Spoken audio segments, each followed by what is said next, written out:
But there's no doubt that good health and access to health services when you need them is central to a good quality of life.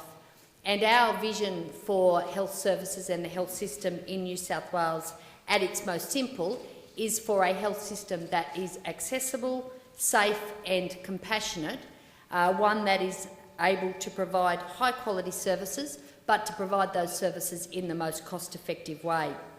Of course, our health system must provide good care and treatment when people are unwell, but it also needs to promote good health and well-being and to support people to make the sorts of changes that they need in order to be able to live their life more healthily. In New South Wales, we do have a very good health system. Of course, it's not perfect, but we have a good health system, and I would like to share briefly with you what some of our achievements in the time that we've been in government have been. First of all, we've increased the health budget by about 192% since we came into government. We have upgraded or rebuilt nearly every major hospital and emergency department across the state, and in the policy that we released yesterday, we've committed to spending $4 billion over 4 years on improving and upgrading health infrastructure. We've opened more than 2,800 beds or bed equivalents since 2005. We've introduced new models of care, particularly to try and take pressure off our emergency department, so things like medical assessment units, emergency medical units. We've also employed more ED specialists, and in our agreement that we've reached with the Nurses Association, committed to employing more resuscitation nurses in our emergency departments. We've established the predictable surgery program, and we have had some successes. For example, the number of long-wait patients, or the number of patients waiting beyond benchmark times, has decreased by 98% since 2005. So we have substantially decreased the number of long-wait patients. We've increased the medical workforce by 26% and the nursing workforce by 10% since 2005, or 10.8%. And we are getting results. Our investments are getting results. We have seen, for example, and the Bureau of Health Information report that was released at the end of last year demonstrated this. Death rates from cardiovascular disease and cancer have significantly declined over the last 10 years, as have death rates from injury. Our doctors and nurses are providing some of the most advanced care in the world, and we still have the best performing emergency departments in the country, despite the challenges that we face. So there are many positive outcomes that we can reflect upon and point to. But of course there are challenges: a growing and ageing population, the increasing costs of medical technology, increasing community expectations about what our health system can deliver, all put pressures on our health system. We also have some features that are not unique to New South Wales, but nonetheless are important to highlight, I guess, when you're looking at future challenges. High rates of hospitalisation compared to similar countries overseas, and the burden of chronic disease is growing. So what I wanted to do now is just briefly outline 5 areas that I think are priority areas for action. They're not the only 5, as you would be better aware than me. Health is very complex, very large, and there are many areas of challenge, but I've nominated the 5 that we have both focused on in the time that we've been in government, but are areas for action for the future as well. First and foremost, national health reform. I said earlier in my comments that we've grown the health budget by 192% since we came into government. The health budget in New South Wales is now about 1/3 of our state budget, and our our research indicates that if we continue to grow the health budget at the same rate, by the middle of the century it will consume the entire state budget. Now, clearly that is not an option. Clearly there are other things that state governments also need to be responsible for. But I also know that every person in this room would probably tell me we need to spend more on health. So we do need to change the way we do things, and we do need to work with the Commonwealth in order to be able to do that. For example, in the last decade, our population has grown by about 9%. The presentations to our emergency department have grown by 45%.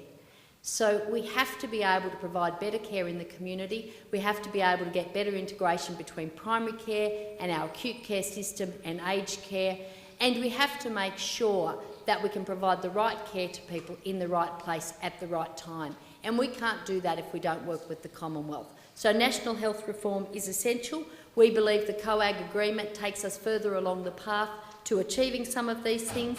It also provides substantial additional funding to the New South Wales health system, and that will help us open 840 beds over 4 years. We're committed to meeting the elective surgery targets that are in the COAG agreement, and yesterday in our policy we outlined additional funding in order to be able to meet those surgery targets. Now, the second area that I want to talk about is workforce. We know that the delivery of quality and safe health services depends on our workforce, on the work that doctors, nurses, health professionals, allied health professionals and others do every day.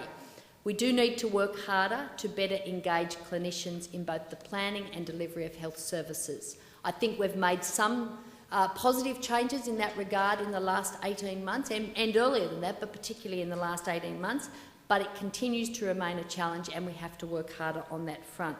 We also need to develop innovative models of care so that we can deliver the services and find the workforce that we need in regional and rural New South Wales. And we also need to make sure we invest in our staff. But that's why I am proud that our health professionals in New South Wales are amongst the highest paid health professionals across Australia.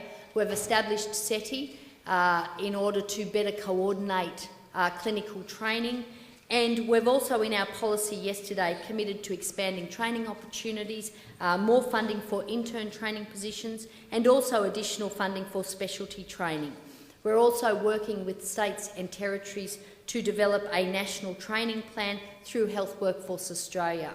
And we also announced in our policy yesterday the establishment of a rural directorate in order to try and provide a better focus on the needs of rural New South Wales, and a review of the GP procedural training program, two issues that have been impressed upon me by the Rural Doctors Association on many occasions. The third area that I wanted to mention as a focus is prevention and healthy lifestyles. We know that the growing burden of chronic disease is something that does threaten to overwhelm our health system, and we know that at least some of that in areas like type 2 diabetes, cardiovascular disease, stroke, are at least partially preventable if we can change people's lifestyles, if we can encourage people to live a more healthy lifestyle.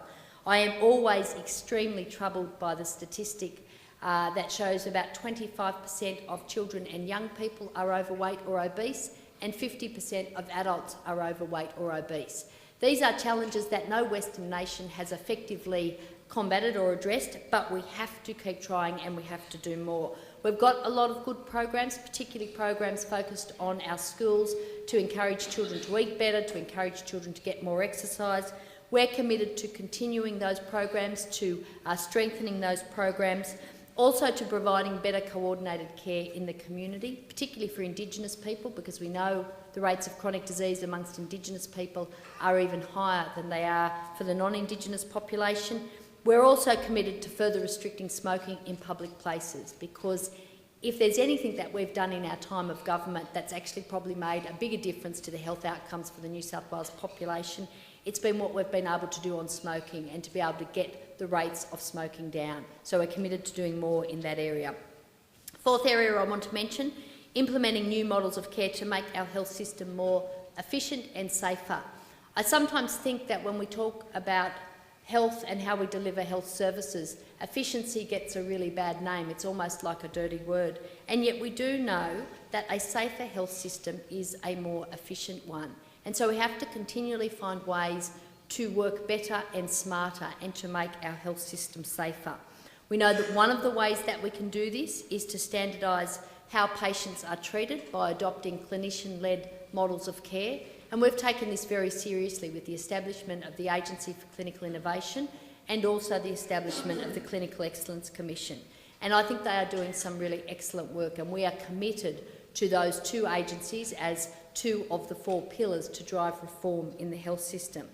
I think it does need to be pointed out that embracing clinical redesign and more effective models of care does require us moving beyond a debate about measuring our health system purely by the number of beds that are in our hospitals. And I'm not saying that beds aren't important, they are, and we have committed to opening more beds. We recognise that we need more beds, but we also recognise that we need to look at all the other things that happen in our health system. What happens in primary care and community-based care, but also programs like hospital in the home, and the fact that new models of care like ambulatory care for chemotherapy and cataract surgery are providing better patient outcomes, but also reducing bed days in our hospital. So I think we need to be broader about how we look at the issue of beds. The fifth area I want to nominate is continuing to improve mental health services.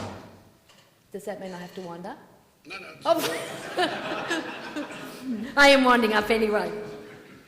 This is one of the most complex areas of health service delivery. It is an area where I'm very proud that back in 2006 it was the New South Wales Government under the leadership of Maurice Yemmer that put mental health services on the COAG agenda. We made it a national issue, and I think that was a significant achievement.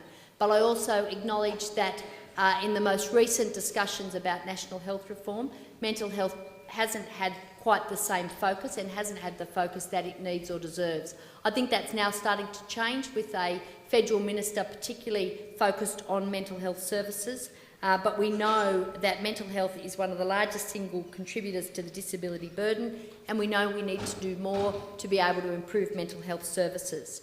It is about the right services in the health system, whether they be inpatient services or services in the community, but it's also about what happens outside the health system. It's about what happens in housing and in education and community services. And our programs like HASI have had a huge impact on being able to better provide support to people with a mental illness and enabling people to live in the community and have a decent quality of life and a stable quality of life. We've also increased staff, we've increased inpatient beds, and we've put in place new models of care like the psychiatric emergency care centres.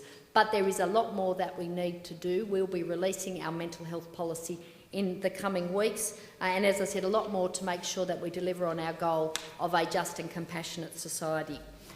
So as I said at the start, there are many other areas of challenge, but I would prefer to finish my comments there and answer your questions, have a discussion and a debate with you.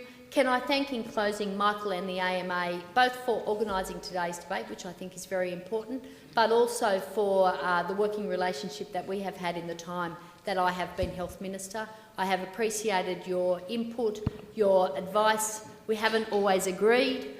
We've had our differences of interpretation on issues, but it's an important organisation and it's been good to be able to work with you in the time that I've been Health Minister, so thank you.